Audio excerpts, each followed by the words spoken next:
Cher petit Jésus, tout d'abord, je voulais te remercier d'avoir exaucé ma prière de devenir maman.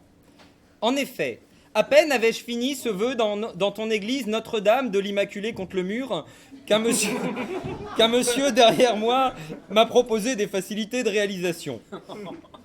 Comme j'étais agenouillé devant toi, je n'ai pas osé me retourner, et le monsieur derrière moi non plus n'a pas osé me retourner. Tout ça s'est passé très vite. Il m'a ouvert son cœur, son portefeuille et sa soutane. Puis il a fait entrer en moi la lumière après avoir vaguement cherché le bouton qui sert à allumer. Ce n'est qu'après qu'il m'a demandé mon prénom et je lui ai dit que je m'appelais Maria. Et comme il y avait de la lumière un peu partout, même sur ses chaussures, il m'a dit qu'il fallait laver Maria. Et comme je lui demandais s'il avait autre chose à décharger, il me dit qu'il fallait accrocher les stères de bois qui attendaient dehors sur les patères du vestibule. Et quand j'eus fini de mettre sur les patères nos stères, il me dit « C'est naze, arrête !» Oui, merci.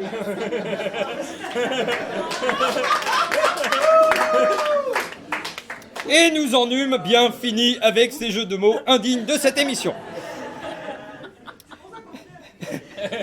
Ça me rassure. Enfin, il me dit son prénom. Il s'appelait Asdine. Puis il est parti. Alors j'ai prié Asdine pour qu'il revienne. Excusez-moi. En fait, il avait menti, il restait des jeux de mots pourris. 9 mois plus tard, l'enfant de l'amour est arrivé. Et comme le petit n'avait pas de père, qu'il était saint d'esprit et avec un sourire amène, je l'ai appelé Jésus. Comme ça, au moins, il fera quelque chose de sa vie. Il paraît que les enfants avec un prénom à la con ont plus de chances d'avoir un destin. Et puis, de toute façon, c'était ça, ou Bernard-Henri, Jean Ederne, Pierre-Henri... Ou... Alors, il a fallu trancher, comme disait Robespierre. Un œuf tombe. Depuis que le petit Jésus crèche à la maison, ma vie est un bonheur de chaque instant. Grâce à lui, j'ai beaucoup changé, surtout physiquement. Oh, je vous rassure, après la grossesse, j'ai quasiment tout perdu, au niveau des seins surtout. Et comme mon corps est prévoyant, il a su garder d'importantes réserves au niveau du ventre et des fesses. Pour moi, la maternité, c'est avant tout la tranquillité, surtout avec les garçons. Ils respectent beaucoup plus mon corps maintenant. Ils ont su garder une vraie distance. Les hommes, quand ils savent que t'es déjà avec un garçon, ils finissent toujours par te laisser tranquille, surtout quand ton garçon est en bas âge. Même avec mes amis, j'ai acquis une vraie tranquillité. Par exemple, ils ne me dérangent plus en me proposant des sorties qui me plairaient, car ils savent qu'être mère, c'est avant tout être libre de rester à la maison quand on a envie, et même quand on n'a pas de babysitter. Et puis, un enfant à la maison, c'est avant tout la vie, surtout la sienne. Enfin, c'est vrai au début, seulement les 25 premières années. Après, on peut enfin profiter de sa liberté de femme, pile au moment où on entre dans la maturité. La maturité, ça n'a rien à voir avec la vieillesse, parce que la vieillesse, c'est la maturité des autres. Autant la vieillesse est laide et ridée, autant la maturité est belle et pleine de caractère. Comme le répétait une amie mature qui essayait de convaincre un jeune qu'elle habitait vraiment pas loin, je t'assure.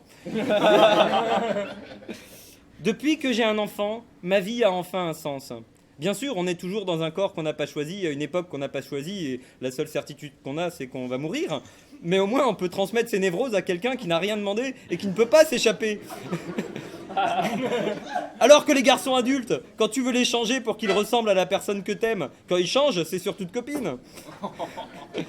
Grâce à son prénom à la con, mon petit Jésus a tout de suite eu une place à la crèche. Mais... C'est le fiston, ça, c'est dégueulasse. Mais il est entouré de bœufs et les autres c'est des ânes, rien que pour faire encore des tas d'allusions faciles. D'ailleurs, quand j'y pense, j'ai un peu honte. Surtout quand je regarde Jésus téter mes seins. Ça me fait ça à chaque fois que Jésus revient. Jésus revient parmi mes seins. Oh non. Quelle allégresse. Mais je vois qu'il est déjà l'heure de la messe et qu'il est temps pour moi de donner à Jésus des frères et sœurs afin qu'ils ne finissent pas comme toi dans un délire de fils unique à toujours parler de son père absent. Alors cette fois-ci, Jésus, j'aimerais bien que tu me donnes un père qui aille avec la paire qui s'offrira à moi. Et en attendant, je te fais un hug. Rien que parce que c'est rigolo de le faire ça à un mec qui a les bras fixés.